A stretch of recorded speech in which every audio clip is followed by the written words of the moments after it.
그러면은 판넬을 단열재로 쓰면은 공사비는 어떻게 될까요? 사실 벽체 단열에서 정말 중요하게 생각하는 부분은 따로 있습니다. 이중구조의 지붕, 이중단열, 언뜻 보면은 공사비가 2배 들어갈 것 같지요.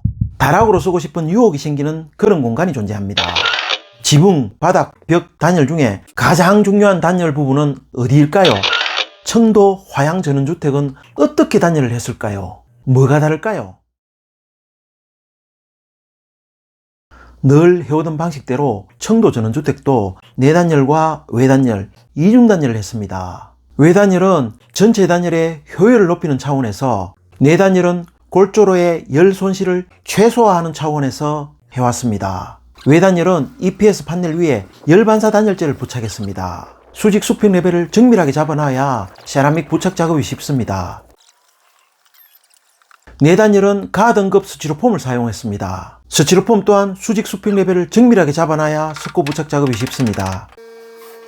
요즘에 3중 단열이라고 새로운 것처럼 얘기하시는 분들도 있던데, 그렇게 치면은 저는 옛날에는 4중 단열, 청도 전원주택은 3중 단열을 한 셈입니다. 포항 전원주택도, 안동 전원주택도 외단열은 EPS 판넬 위에 열반사 단열재, 내단열도 EPS 판넬 위에 열반사 단열재를 붙이고 마감을 했기 때문입니다. 청도 전원주택은 외단열층은 판넬 위에 열반사 단열재, 내단열은 가등급 스티로폼을 사용했기 때문에 일종의 3중 단열이죠. 외단열과 내단열, 이중 단열만으로도 너무 과하다 하시는 분도 있지만은 사실 벽체 단열에서 정말 중요하게 생각하는 부분은 따로 있습니다. 첫째는 창틀 주위의 단열입니다. 레아웃 창은 외단열 위에 최대한 겹치도록 올려 태우도록 했습니다. 구조체와 창틀은 최소 20mm 이상 이결을 시켜서 폼도 한 번은 외부 쪽으로, 한 번은 내부 쪽으로 물불을 가면서 발포를 하고 기밀 테이프로 밀봉을 했습니다. 그런데 레아웃 시공팀에서 창틀 주변을 완벽하게 단열을 했다 하더라도, 그리고 보시는 것처럼 창틀이 외단열재 위에 올라타서 외단열층을 형성한다 하더라도 창틀 주변은 단열재의 기본적인 두께가 얇아지기 때문에 거의 무조건 열교가 생긴다고 봐야 합니다. 곽 소장이 창틀 주변에서 정말 중요하게 생각하는 단열 과정은 바로 여기에 있습니다. 벽체를 중심으로 외단열에서 생기는 불가피한 열교를 내단열에서 어떻게 잡을 수 없을까, 그런 고민을 정말 많이 했습니다. 그래서 외단열층과 내단열층 사이를 단열 성능이 있는 12mm 하판으로 석고 대신에 덮고 그 빈 공간은 우레탄 폼으로 충진을 했습니다. 우레탄 폼은 아무리 쏘고 또 쏘고 해도 늘 빠지는 곳이 있고, 외단열층과 내단열층이 끊겨져 버리면은 열심히 단열한 효과가 반감이 되겠죠. 현장에서는 단열재를 잘 붙이는 노가다는 많이 있지만은 단열의 원리를 알고 붙이는 엔지니어는 거의 없습니다. 벽체 쪽에 누수나 심각한 결로에 의한 하자가 생겨서 뜯어보면은 외단열이든 내단열이든 한 군데만 제대로 했어도 하자의 확률이 확 줄어드는데, 두 가지를 동시에 빠뜨리거나 제대로 하지 않아서 생기는 경우가 대부분입니다. 단열재 부착은 제가 직접 직영팀을 이끌고 직접 부착을 하는 이유가 바로 이 때문입니다. 목공사를 같은 목수에게 맡기는 이유도 바로 여기에 있습니다. 같은 목수, 같은 직영팀, 같은 팀원들, 그래도 단열재를 붙이면 똑같은 잔소리를 하게 됩니다. 폼을 쏘는 사람 입장에서 보면은 덮어버리면 모르는데, 많이 쏘면 옷에 묻고 연장에 묻고, 조금만 한눈을 팔아도 옷 안 버리려고 잔머리를 굴립니다. 이해되죠? 솔직히 저도 하기 싫습니다. 폼 작업을 하다 보면은 아무리 조심해도 작업복도 모자도 작업화까지 엉망이 되기 때문이죠. 도대체 이 많은 우레탄 폼을 어디에다 썼을까요?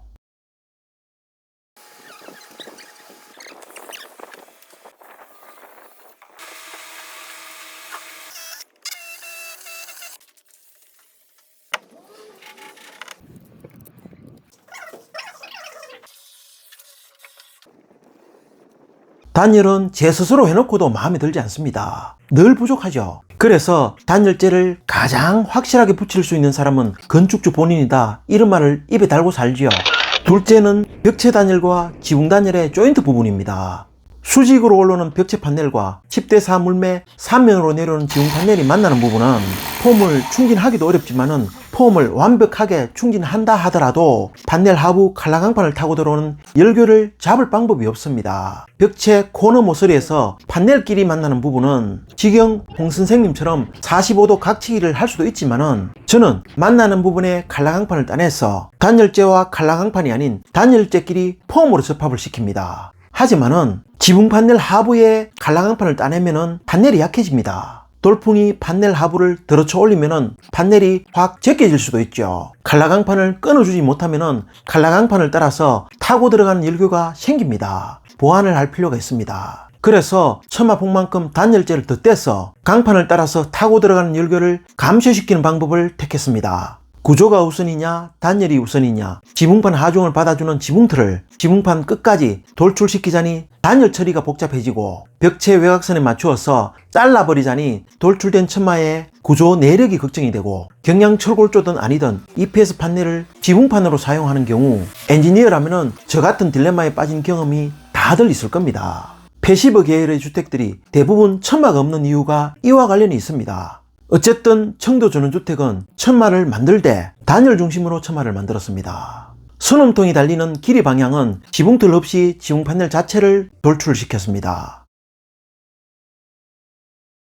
외벽 끝에서 지붕틀 없이 돌출할 수 있는 길이 방향 판넬의 폭을 저는 500mm 이하로만 제한해서 사용을 합니다. 단열 보완은 앞에서 설명을 했듯이 처마폭만큼 단열재를 덧대어서 조인트부 열교를 감쇄시키는 방법으로 보완을 했지요. 문제는 박공 지붕의 박공 삼각 부분인데, 프린으로 사용한 시연강을 그대로 연장시키는 것이 아니라 철제보다도 단열면에서 훨씬 유리한 2x4 강목을 시연강에 덧대어서 처마폭만큼 연장하고 그 위에 판넬을 부착을 했습니다. 보시는 것처럼 판넬 하부에 있는 저 구조재는 시연강이 아니고 2x4 강목입니다.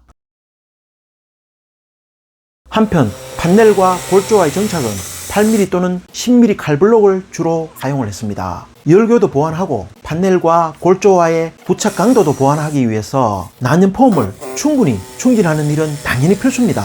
그리고 힘을 많이 받는 판넬의 상부는 디스크 앙카를 사용해서 추가 정착을 했습니다. 당연히 난연폼을 충진하는 일도 빼먹지 않았죠.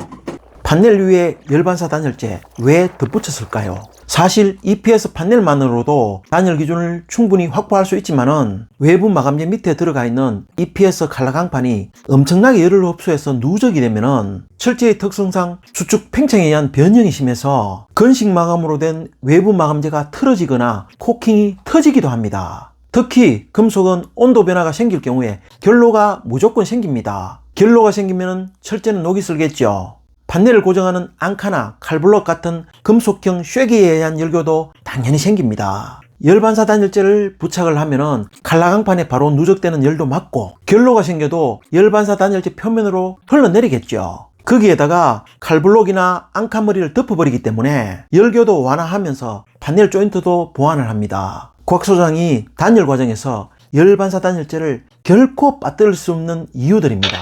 그러면은 판넬을 단열재로 쓰면은 공사비는 어떻게 될까요?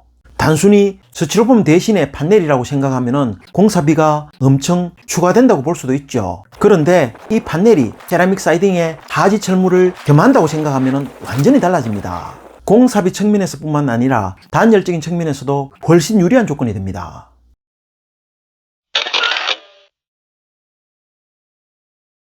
제가 벽체 단열보다도 훨씬 더 신경을 쓰는 단열이 바로 지붕 단열입니다. 당연히 벽체 단열처럼 내단열, 외단열, 이중 단열은 기본입니다. 다만 원벽을 기준으로 앞뒤로 내단열, 외단열 한 것이 아니라 평슬라브 하부에는 일체 타설을 한 내단열, 그리고 경량철골 판넬 자체를 이용한 외단열, RC조 그리고 경량철골조 이중구조의 지붕이고, 내단열층과 외단열층 사이에는 공간이 있는 이중단열입니다. 지붕 단열재는 지붕 평슬라브 하부에 일체 타설로 된 다등급 스티로폼입니다. 벽체에 내단열재와 붙어있고 벽체의 내단열층은 바닥 단열재와 붙어있기 때문에 외단열층과 별도로 분리된 내단열층으로 볼 수 있습니다. 지붕 외단열재는 경량철골조 위에 판넬을 덮었습니다. 벽체에 외단열재와 붙어있기 때문에 내단열층과 분리된 별도의 외단열층을 형성하고 있습니다. 천정단열을 깔고 앉은 평슬라브, 경량철골조를 덮은 경사지붕 판넬 사이에는 다락으로 쓰고 싶은 유혹이 생기는 그런 공간이 존재합니다. 공기청이라고 하기에는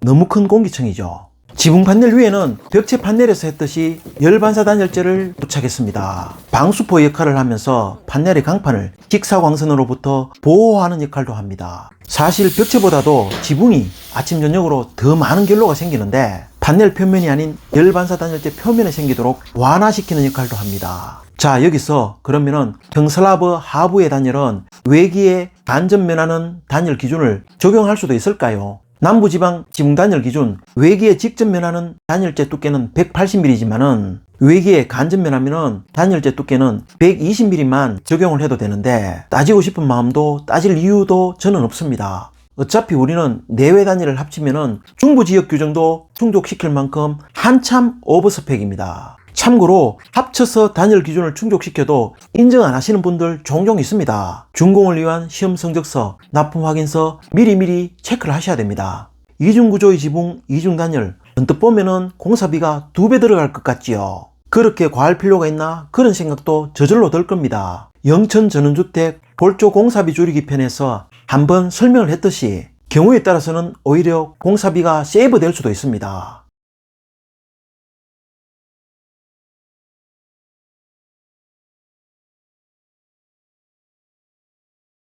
공사를 집행하시는 분들은 냉정하게 검토를 한번 해보시기 바랍니다. 보통은 RC조 빌더와 경량철골조 빌더는 서로 다른 분야이고 잘 모르는 분야입니다. 목조주택 하시는 분이 목조주택만 하려고 하는 것처럼 보통은 이중구조에 익숙하지 않기 때문에 잘 안 하려고 합니다. 이중구조의 지붕, 이중단열이라 2배까지는 안 되더라도 분명히 방수에도 유리할 뿐만 아니라 단열에도 유리합니다. 세컨하우스 개념의 주택, 늘 거주하는 개념의 주택, 2층 주택에서의 층별 단열 개념의 도입, 난방 중심의 단열, 냉방 중심의 단열, 단열에 대해서 하고 싶은 얘기가 너무나 많습니다. 기회가 되면은 다시 한번 하기로 하고 오늘은 여기까지 하겠습니다.